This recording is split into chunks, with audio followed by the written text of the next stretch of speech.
Ayah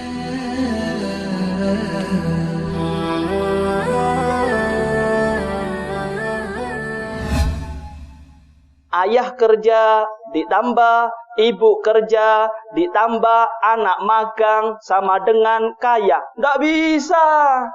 Nggak bisa seperti itu. Terkadang bapak PNS, ibu kerja sama dengan utang akeh.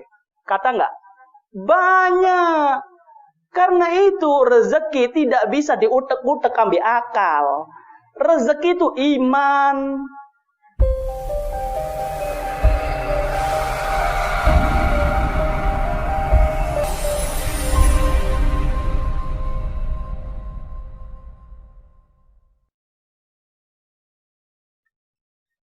Assalamualaikum warahmatullahi wabarakatuh. Bismillahirrahmanirrahim. Alhamdulillahirabbil alamin wa bihi nasta'in ala umuri dunya waddin. Wa sallallahu wa sallam ala sayyidina Muhammadin khatamin nabiyyin wa ala alihi wa sahbihi ajma'in. Wala haula wala quwwata illa billahil aliyyil azim. Subhanaka la ilma lana illa ma 'allamtana innaka antal alimul hakim. Rabbi israh li sadri wa yassir li amri wahlul 'uqdatam min lisani yafqahu qawli. Amin. Nabi sallallahu alaihi wasallam bersabda, "Dzaqa ta'mal iman man radiya billahi rabba wa bil islami dina wa bi Muhammadin nabiyya." Orang yang bisa merasakan nikmatnya iman adalah orang yang ridha Allah sebagai Tuhannya, ridha Islam sebagai agamanya, ridha Muhammad sebagai nabinya. Ketika tiga konsep ini, ridha kepada Allah, ridha Muhammad sebagai nabinya, ridha Islam sebagai agamanya, maka dia akan pasti merasakan nikmatnya iman. Dalam hadis ini, Nabi Shallallahu Alaihi Wasallam memberi kabar kepada kita bahwasanya iman itu bisa dirasakan. Iman itu nikmat. Iman itu lezat. Akan tetapi ada orang yang merasa berat dengan imannya. Ketika dia beragama Islam, berat merasakan syariat Islam, berat. Kata ngombe haram, main judi haram, mau zina haram. Akhirnya imannya menjadi kekang bagi dia. Dia merasakan berat dengan imannya. Maka orang yang seperti ini sampai kapanpun tidak akan merasakan nikmatnya iman. Tidak mungkin sudah. Bagaimana konsekuensi orang yang mengatakan Allah sebagai Tuhan? Kalau Anda ridha Allah sebagai Tuhan, maka Anda harus menerima dengan takdirnya Allah. Ketika Allah mentakdirkan Anda kaya raya, syukur. Ketika Allah mentakdirkan panjenengan orang miskin, sabar. Ini tanda orang ridha Allah sebagai Tuhannya. Takdir apapun yang ditentukan oleh Allah, dia bakal ridha. Dia ridha dengan ketentuan Allah Subhanahu wa ta'ala. Kemudian ketika dia beribadah, tidak ada tujuan lain kecuali ridhonya Allah Subhanahu wa ta'ala. Ikhlas karena Allah. Kemudian orang yang mengatakan Islam sebagai agamanya, ridha Islam sebagai agamanya, maka dia harus mengikuti syariat Islam. Apa yang diperintahkan oleh syariat, kerjakan. Apa yang dilarang oleh syariat, tinggalkan, jauhi. Orang yang mengatakan Nabi Muhammad sebagai nabinya, dia ridha Muhammad sebagai nabinya, maka konsekuensinya dia harus cinta dengan Nabi Muhammad. Dia harus membela Nabi Muhammad SAW. Dia akan sering menyebut-nyebut Nabi Muhammad SAW. Bahkan dia akan menghidupkan sunnah Nabi Muhammad. Man ahya sunnati faqad ahabbani, wa man ahabbani kana ma'i fil jannah. Nabi SAW bersabda, siapa orang yang menghidupkan sunnahku, seneng ambil sunnahku, dia rubah. Dia nggo rokok, saiki berubah, bawa siwak. Dulu ndak pernah go beli abak dia, aku cinta dengan Nabi Muhammad, aku ridha Muhammad sebagai Tuhan, sebagai Nabi, aku kerjakan sunnahnya, aku ikuti syariatnya, aku akan bersolawat kepada Nabi Muhammad SAW. Nah, orang yang seperti ini, ridha Allah sebagai Tuhan, ridha Islam sebagai agamanya, ridha Muhammad sebagai nabinya, dia akan merasakan nikmat dalam ibadah. Nikmat, lezat. Kalau Anda buka-buka kitab, itu banyak ya cerita-cerita ulama ini sholat 1000 rakaat. Ya. Biasa. Kenapa? Mereka sudah merasakan nikmat ibadah. Ibadahnya mereka bukan karena terkekang, bukan karena terpaksa, karena menikmati berduaan dengan Allah Subhanahu wa taala. Sampai-sampai dikatakan ahlul ibadah yataladzaduna fi ibadatihim aksar min ahlil ma'siyah fi ma'siyatihim. Orang yang sudah merasakan nikmat dalam ibadahnya, mereka para waliullah, mereka merasakan kenikmatan dalam ibadah melebihi orang yang bermaksiat yang lagi menikmati maksiatnya. Orang kumpul dengan perempuan yang bukan mahramnya, nikmat mereka. Mereka merasakan kenikmatan dalam maksiat. Ngombe, nikmat menurut mereka. Dan ketahuilah, orang yang sudah dekat dengan Allah melebihi mereka. Nikmatnya bersanding dengan Allah, nikmatnya ibadah kepada Allah melebihi orang-orang yang bermaksiat kepada Allah. Mereka lagi gemar maksiat kepada Allah, seakan-akan nikmat, lupa dari Allah. Mereka yang sujud, mereka yang lagi baca Quran, mereka lebih nikmat daripada orang yang bermaksiat. Kenapa? Sudah merasakan nikmatnya iman. Nikmat. Sampai-sampai Imam Ali itu. Imam Ali pernah suatu saat kakinya kena tombak tembus. Iya. Mantu Nabi Muhammad kena tombak, Pak. Demi Nabi Muhammad, demi tersebarnya agama Islam, taruhan nyawa mereka para sahabat. Imam Ali itu kena tombak. Kakinya kena tombak tembus. Coba Anda bayangkan. Zaman dulu tidak ada operasi, tidak ada obat bius. Bagaimana sakitnya Imam Ali? Sakit Imam Ali. Kemudian Imam Ali mengatakan kepada para sahabat, wahai sahabat-sahabatku, saya sudah tidak kuat ini. Sakit. Nanti tolong dicabut ya. Tolong dicabut ini tombak. Para sahabat ketakutan. Jabutnya ya apa lagi? Bingung. Mau dijabut pasti sakit. Maka Imam Ali mengatakan, wahai sahabatku, tenang. Nanti kalau aku sudah ngangkat tangan takbir kepada Allah, cabut langsung itu tombak. Takbir Imam Ali. Allahu Akbar. Dicabut, Pak. Tombak yang tembus di kakinya Imam Ali, gak usah operasi, tidak usah obat bius, dicabut langsung. Apa yang dirasakan Imam Ali? Sakit? Pingsan? Tidak. Melanjutkan sholatnya.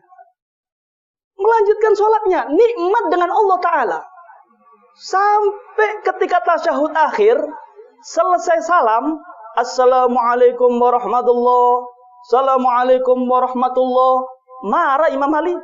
Wahai sahabat-sahabatku, aku kan sudah bilang, kalau aku sholat, cabut tombaknya. Ditunjukkan, Pak. Wis mari. Sudah Imam, sudah. Gak kerasa, Pak. Gak terasa. Sakit dunia gak terasa dengan kenikmatan iman. dengan lezatnya ibadah kepada Allah Subhanahu wa taala. Tombak ndak kroso. Lek kula panjenengan wis takbir sik tas takbir. Kena cokot nyamuk. Waduh, mulai takbir sampai salam garuk-garuk. Iya. Inilah kualitas iman kita. Sehingga kita tidak bisa merasakan nikmatnya iman, tidak bisa. Tidak bisa. Kenapa? Kita ini pembohong. Ngakunya Allah sebagai Tuhan. Ngakunya dia ridho Allah sebagai Tuhan. Tapi ketika kena cobaan, grundel. Toko ini laris. Alhamdulillah, Beb. Toko saya laris. Toko ini sepi. Ngamuan. Goro, bohong. Katanya ridho Allah sebagai Tuhan. Kalau Anda ridho Allah sebagai Tuhan Anda harus terima apa yang ditentukan oleh Allah Ta'ala. Harus terima Anda. Islam, begitu juga Nabi Muhammad. Ketika Nabi Muhammad dicaci, bela Nabi Muhammad. Bela, maka Anda akan merasakan kenikmatan iman. Tapi ketika Nabi Muhammad dicaci maki, dihina, Anda pura-pura tidak tahu. Boten Beb, kiai kulo niku Beb. Ndak wani Beb iku organisasi kulo. Sampai mati ndak bakal ngerasa menjenengan. Kenapa? Anda menomorduakan Nabi Muhammad. Anda menyisihkan Nabi Muhammad. Anda lebih mementingkan organisasi ketimbang Nabi Muhammad SAW. Terus sampai kapan sampai kok ini? Nikmatnya orang-orang dulu ya. Nikmat Pak. Rabi'atul Adawiyah. Rabi'atul Adawiyah itu perempuan ahli ibadah diangkat menjadi wali oleh Allah Subhanahu wa taala. Karena itu jenengan para wong wedok niki nggih. Ibu-ibu ini, Anda bisa jadi wali. Jangan kecil hati Anda. Perempuan ada kok yang jadi wali. Di antaranya ini Rabi'atul Adawiyah. Rabi'atul Adawiyah itu menjadi waliullah, Pak. Diangkat menjadi kekasih Allah karena ahli ibadah. Beliau mengatakan begini. Mundu arba'ina sanatan ma ghalmani qad illa tulul fajr. Selama 40 tahun aku enggak pernah sumpek di dunia ini. Enggak pernah sumpek kamu. Yang membuat aku sumpek cuma satu. Apa itu? Munculnya fajar di pagi hari. Sumpek kamu. Kenapa? Kumpul lagi sama manusia. Ketika mulai malam berduaan dengan Allah, sholat, tahajud, baca Quran, zikiran, nikmat berduaan dengan Allah. Ketika sudah subuh, kado sumpek dah. Sumpek. Ketemu mana ngambil menungso. Iki ngerasani, iki geger, kakak adik gelut, macem-macem. Ini yang membuat aku sumpek di dunia. Kumpul dengan manusia. Nikmat mereka. Mereka merasakan nikmat. Di dalam kitab Mambaul Imdad min Durari Sayyidi Ahmad Masyhur Al-Haddad. Di dalam majmu' kalamnya para ulama mengatakan begini. In kana ahlul jannah mithla ma nahnu fihi fid dunya innahum lafi 'aisyin thayyib. Kalau seandainya ini para ahli ibadah ya, orang yang ahli ibadah yang sudah merasakan nikmat ibadah kepada Allah Ta'ala, mereka mengatakan apa? Kalau seandainya penduduk surga merasakan kenikmatan seperti yang aku rasakan di dunia ketika aku ibadah kepada Allah, kalau rasanya masuk surga seperti aku ibadah di dunia, maka penduduk surga benar-benar merasakan kenikmatan. Jadi mereka, para ahlullah, al-arif billah, orang-orang yang sudah kenal dengan Allah Ta'ala, mereka merasakan kenikmatan surga sebelum masuk surga. Nih, apa sih? Paling nikmat di surga itu apa? 2. Ketemu Nabi Muhammad, melihat zatnya Allah Subhanahu wa Ta'ala. Ini kenikmatan yang sangat nikmat di dalam surga. Dan ini dua-dua nikmat yang ada dalam surga sudah dirasakan oleh orang ahli ibadah di atas dunia. Buktinya apa? Coba Anda renungi bacaan-bacaan yang ada dalam sholat. Anda sholat, ya, 17 rakaat pasti Anda baca Fatihah ya. Di dalam Fatihah itu ada kata-kata begini. Firman Allah Ta'ala, Iyyaka na'budu wa iyyaka nasta'in. Hanya kepadamu ya Allah aku menyembah. Hanya kepadamu ya Allah aku mohon pertolongan. Seakan-akan Allah itu sudah ada di depan kita. Cuma kita tidak sadar ya. Coba Anda renungi. Iyyaka, hanya kepadamu. Koyok-koyok Gusti Allah semua ngarep. Karena itu mereka, orang yang sudah menikmati iman, kalau sudah ngangkat tangan takbir, tidak kerasa apa-apa. Kenapa? Sudah ada Allah di hadapannya. Seakan-akan Allah ada di hadapannya. Ketika kita tasyahud, iya. At-tahiyyatul mubarakatus salawatut thayyibatu lillah. Terusannya apa? Assalamu alayka ayyuhan nabi wa rahmatullahi wa barakatuh. Salam dari Allah, keselamatanmu untukmu wahai Rasulullah. Koyok-koyok Nabi Muhammad wis ono di ngarepe. Karena itu orang yang sudah merasakan nikmatnya iman, kalau sudah jejeg ngadep kiblat, takbir, wis tidak ada kenikmatan kecuali ibadah. Kenapa? Di situ mereka merasakan dekat dengan Allah. Dekat dengan Nabi Muhammad. Kayak berdialog sama Allah. Iyyaka na'budu wa iyyaka nasta'in. Assalamu alayka ayyuhan nabi wa rahmatullahi wa barakatuh. Cuma kita ketutup dosa. Akhirnya tidak pernah merasakan kenikmatan. Al-Habib Ahmad Al-Muhdhar yang mengarang qasidah apa itu? Sa'adana fid dunya. Iya, sa'adana fid dunya, fauzana bil ukhra. Itu qasidahnya Al-Habib Ahmad Al-Muhdhar. Abahnya Habib Muhammad Al-Muhdhar, Kuba Ampel. Habib Muhammad bin Ahmad. Nah, ini Al-Habib Ahmad ini. Beliau itu susah tidur. Susah. Kalau mau tidur susah. Kalau sudah mau tidur, ngomong sama istrinya. Wahai istriku, tolong ya. Kalau saya istirahat, tenangkan anak-anak. Tenangkan anak-anak. Jangan rame ketika aku istirahat. Aku susah tidur. Tapi ketika aku sudah ngangkat tangan takbir, biarkan anak-anak mau main apa. Kate drambenan, kate gosidan, terserah. Aku tidak pernah merasa terganggu dengan manusia ketika aku berdoa dengan Allah Subhanahu wa Ta'ala. Nikmat ya. Kalau kita, kate takbir, rame-rame ya. Aku tuh sembahyang. Kualik. Beda kita. Kalau mereka enggak, kalau aku sudah ngangkat tangan, sakarmu, kate terbangan, kate gosidan, drambenan, sakarmu. Aku tidak pernah terganggu dengan manusia. Kita, kate takbir, rame-rame. Sida. Kadang was-was. Allah. Iki sembahyang fardu apa sembahyang jenazah iki? Beda ya kita ya? Beda. Coba Anda renung.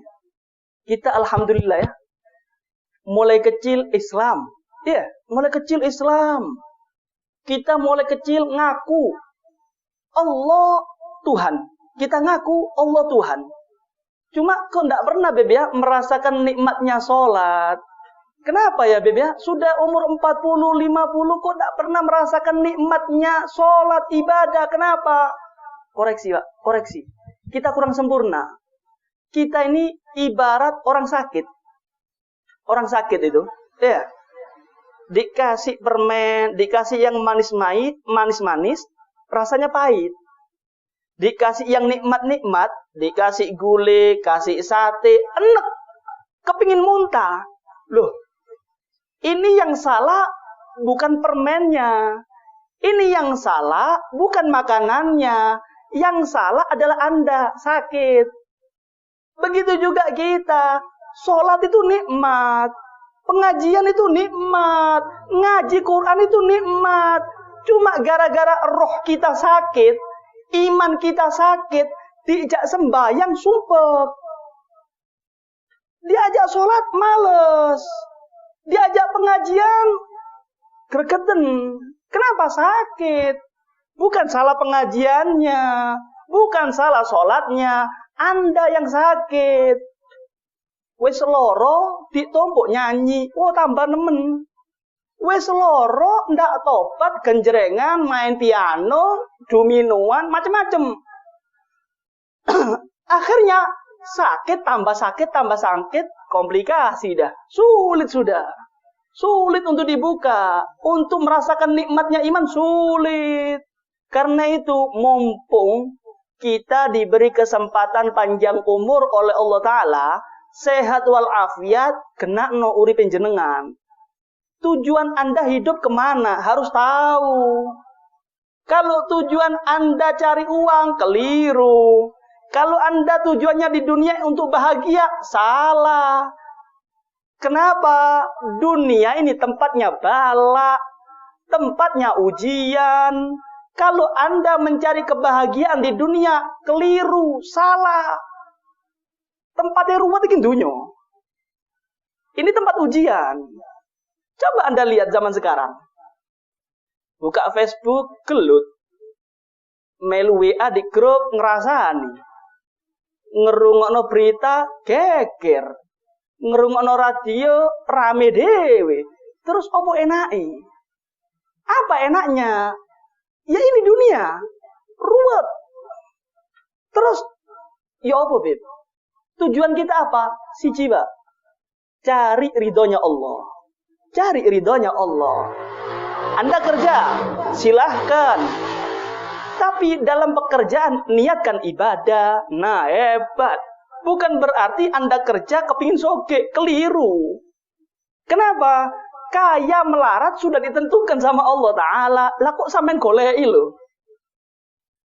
Yang kita cari cuma satu sekarang. Ridhonya Allah. Ini belum ditentukan sama Allah Ta'ala. Kalau rezeki sudah ditentukan. Bukan berarti ketika Anda susah payah, capek, ngos-ngosan, golek rezeki, pasti soge. Nggak bisa. Rezeki tidak bisa dihitung seperti matematika. Kalau matematika itu ilmu pasti, Pak. Ilmu pasti. Siji tambah siji piro? 2. Ini ilmu matematika. Ilmu pasti. Tapi kalau rezeki tidak bisa dihitung seperti matematika. Ayah kerja ditambah, ibu kerja ditambah, anak magang sama dengan kaya. Nggak bisa. Nggak bisa seperti itu. Terkadang bapak PNS, ibu kerja sama dengan utang akeh. Kata nggak? Banyak. Karena itu rezeki tidak bisa diutek-utek ambil akal. Rezeki itu iman. Kemudian bagaimana kita? Ya sing apik ambek Gusti Allah. Wa fis sama'i rizqukum wa ma tu'adun. Rezeki Anda itu di langit. Kalau begitu, ya sing apik ambek sing duwe langit. Caranya bagaimana? Sing apik ibadah. Yang benar ibadah kepada Allah Ta'ala. Nih, saya kasih cerita di dalam kitab Hilyatul Auliya. Abu Bakar Siddiq. Beliau itu kana tajiron musiron kasirul mal. Abu Bakar Siddiq ini saudagar kaya, miliarder. Miliarder. Orang kaya cuma nggak bakhil, nggak belit. Beliau habiskan hartanya untuk tersebarnya agama Islam. Beliau habiskan hartanya untuk dakwanya Nabi Muhammad SAW. Sampai-sampai Ibnu Umar menceritakan bagaimana cintanya Nabi Muhammad, bagaimana cintanya Abu Bakar kepada Nabi Muhammad. Bagaimana ridhonya Abu Bakar kepada takdirnya Allah Ta'ala. Pernah suatu saat Ibnu Umar duduk dengan Rasulullah. Di sebelahnya ada Abu Bakar Siddiq. Alaihi abatun jallalaha ala sadrihi. Abu Bakar saat itu pakai pakaian selimut. Pakaian biasa. Pakaian biasa. Bahkan diriwayatkan Abu Bakar itu mau beli kancing, ndak iso, Pak. saking melarate, entek ludes gaya Islam. Hartanya habis untuk dakwanya Nabi Muhammad. Gawe tuku kancing. Mau beli kancing pakaiannya ndak bisa. Tahukah Anda? Apa sing gawe? Gantine kancinge klambine Abu Bakar, sujen. Ditusukno. Tusuk dari kanan masuk ke kiri, kayak ngerapetno klambine.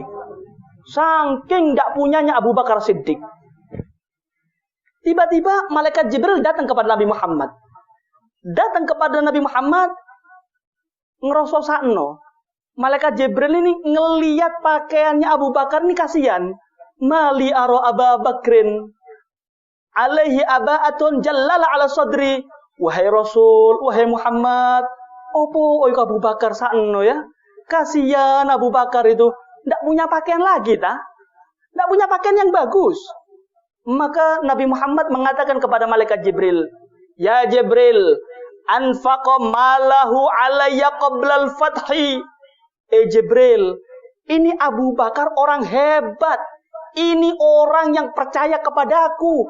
Dia telah menghabiskan hartanya untuk dakwahku. Sebelum Fatah Mekah, sudah menyokong dana untuk aku. Ini orang hebat, wahai Jibril. Maka Jibril mengatakan, "Akri'hu minallahi salam." Wahai Muhammad, sampaikan salam untuk Abu Bakar, salam dari Allah Subhanahu wa ta'ala. Orang hebat Abu Bakar itu. Jangan macam-macam sama sahabat Nabi Muhammad. Kirim salam. Allah kirim salam kepada sahabatmu Abu Bakar Siddiq. Wa qullahu yaqulu rabbuk aradin anta fi fakrik hadza am sakhid. Ketika malaikat Jibril ngomong antuk salam teko Gusti Allah, noleh itu. Nabi Muhammad noleh kepada Abu Bakar Siddiq. Abu Bakar, yaqulu rabbuk aradin anta fi fakrik hadza am sakhid. Wahai Abu Bakar, ini Jibril datang kepadaku menyampaikan salam dari Allah untuk engkau, wahai Abu Bakar. Kemudian Allah mengatakan untukmu, kamu ridho enggak dengan kefakiranmu seperti ini? Hartamu habis, miliaran jadi melarat, ridho ataukah murka kepada Allah kamu? Nangis Abu Bakar. Nangis Abu Bakar. A'ala Rabbi aghdab, wahai Rasul. Apakah aku akan murka kepada ketentuan Allah? Apakah aku tidak terima dengan Allah Ta'ala? Ana an Rabbi radin. Ana an Rabbi radin. Ya Rasul, aku ridho dengan ketentuan Allah. Walaupun aku dulu kaya raya, sekarang melarat, ini ketentuan Allah ya Rasulullah. Aku ridho dan aku sangat cinta kepadamu ya Rasulullah. Aku habiskan hartaku untuk engkau ya Rasulullah. Hebat Abu Bakar. Akhirnya diangkat derajatnya oleh Allah Ta'ala.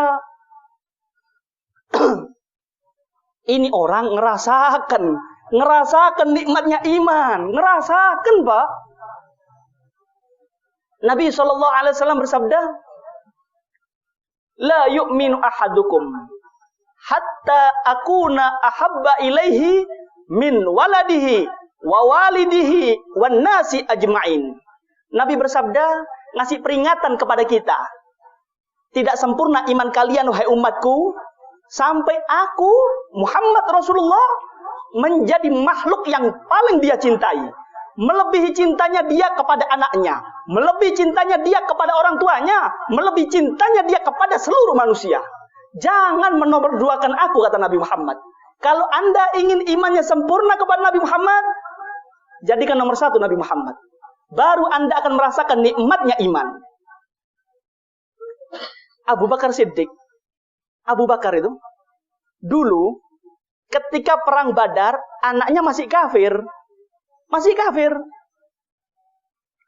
Ketika sudah masuk Islam, cerita kepada ayahnya. Wahai ayah, dulu waktu perang Badar, aku kan masih kafir ya. Ketika perang, aku tahu engkau ada di hadapanku. Kamu tidak bisa melihat aku, wahai ayah. Aku bisa membunuh engkau saat itu. Cuma aku pura-pura enggak tahu. Masa aku bunuh ayahku sendiri? Apa jawab Abu Bakar? Wallahi, demi Allah wahai anakku, kalau seandainya saat itu aku melihat engkau di perang Badar, aku bunuh engkau. Demi Rasulullah, aku bunuh engkau walaupun engkau anakku sendiri. Saking cintanya kepada Nabi Muhammad SAW. Tidak mau, Pak. Tidak mau. Anak nomor 2. Istri, abah, orang tua. Nomor 2. Nomor 1 siapa? Muhammad Rasulullah. Muhammad Rasulullah. Baru Anda merasakan nikmat. Anaknya sendiri mau dibunuh, Pak. Kalau sudah bertentangan dengan Nabi Muhammad, dipenggal sama Abu Bakar. Jangan macam-macam dengan Rasulullah. Umar bin Khattab. Umar bin Khattab itu pernah konsultasi kepada Nabi Muhammad SAW. Ya Rasulullah, la anta ahabbu ilayya min kulli syai' illa nafsi. Curhat, konsultasi kepada Rasulullah. Wahai Rasul, wahai Nabi, demi Allah, engkau adalah manusia yang paling aku cintai melebihi segala-galanya. Cuma kok gak bisa ya? Aku cinta kepadamu melebihi cintanya aku kepada diriku sendiri. Kenapa ini Rasul? Curhat, konsultasi tentang iman. Apa dijawab oleh Nabi Muhammad? La ya Umar. Hatta akuna ahabba ilaika min nafsik. Wahai Umar, kalau engkau kepingin sempurna imannya, engkau harus menomorsatukan aku. Tidak akan sempurna imanmu, wahai Umar, sampai aku menjadi manusia yang paling engkau cintai, bahkan melebihi dirimu sendiri. Langsung direspon oleh Sayyidina Umar bin Khattab. Al-an, wallahi, la anta ahabbu ilayya min nafsi. Sekarang ya Rasul, sekarang demi Allah, engkau adalah manusia yang paling aku cintai, bahkan melebihi daripada diriku sendiri. Allahumma shalli ala Muhammad. Nikmat, Pak, nikmat. Karena itu Nabi Muhammad SAW menganjurkan kepada kita untuk mengatakan raditu billahi rabba wa bil islami dina wa bi Muhammadin nabiyya 3 kali. 3 kali pagi hari dan sore hari. Pagi hari, sore hari ucapkan raditu billahi rabba wa bil islami dina wa bi Muhammadin nabiyya. 3 kali pagi dan sore hari kata Nabi Muhammad, haqqan alaihi ayyurdiyahu. Maka ucapan 3 kali tersebut pagi hari, sore hari menyebabkan dia mendapatkan ridhonya Allah Subhanahu wa taala. Karena itu kita berharap ya, mudah-mudahan majelis ini menjadi saksi baik kita di hadapan Nabi Muhammad SAW. Mudah-mudahan Allah cicipkan kepada kita nikmatnya iman. Mudah-mudahan kita semua panjang umur, sehat walafiat. Kalau kita di akhir umur, mudah-mudahan husnul khatimah. Amin ya rabbal alamin. Wa hada minni. Wassalamualaikum warahmatullahi wabarakatuh.